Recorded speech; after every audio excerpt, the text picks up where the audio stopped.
Okay, so the book of Hosea, so in terms of its position in the Bible, in the Hebrew Bible, in the Old Testament, it's the first of the 12 minor prophets. Not necessarily that Hosea was historically the first of the prophets mentioned in this collection. Most scholars have thought that Amos probably historically predated Hosea, but Hosea seems to have been working around the middle and the later part of the 8th century BCE.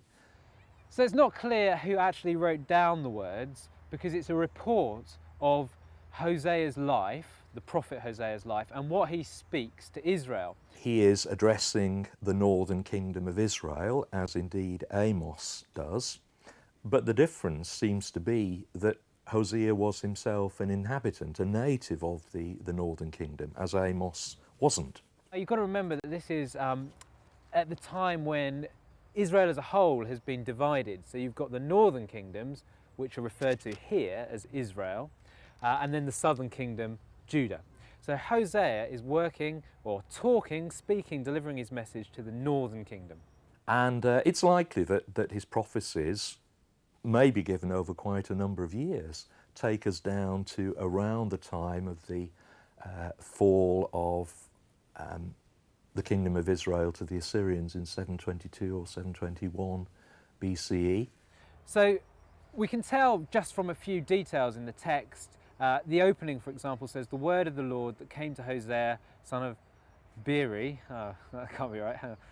Beeri? A fascinating book because it opens with what looks like a biographical or autobiographical report about the prophet's own marriage and family experience. Beeri just sounds a bit... Okay, the word of the Lord that came to Hosea, son of Beeri, in the days of kings Uzziah, Jotham, Ahaz, and Hezekiah of Judah, and in the days of King Jeroboam, son of Joash of Israel. So this is the 8th century BC, just before the time of the defeat of the northern kingdom, Israel, and its exile. And that will come to pass, or happen, at the hands of Assyria, which is what Hosea is prophesying.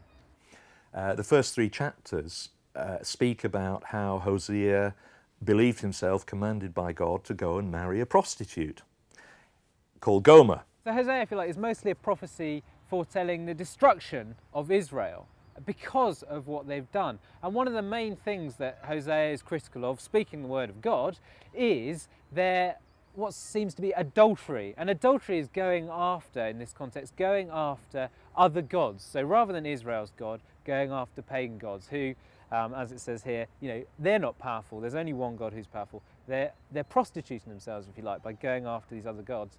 He has 3 children with this woman. Each of them is given a symbolic name. All the names are kind of symbolic expressions of the judgment, the punishment of God, which is coming on Israel. Now, what's interesting in Hosea is that Hosea himself and his life becomes a symbol for the prophecy that he delivers. The names are Jezreel, which refers back to an earlier pretty bloody incident in the history of the northern kingdom of Israel. The second child of Hosea is called Lo Ruhamah, which means not pitied. God will have no more pity on the people of Israel. And then Gomer, his wife, bears a third child, and this is a son. And this child is to be called Lo Ami, so not my people. Again, another bizarre name for a child. Not my people, because God says my relationship with you will be broken. So Hosea takes this wife, Gomer, but she's not going to be faithful to him. Now, this represents the relationship between God and his people. Hosea, acting out the role of God, has this unfaithful wife, which is like God's people Israel. God's people Israel go off after idols and all sorts of other gods. Gomer, Hosea's wife, goes off after other men, prostitutes herself.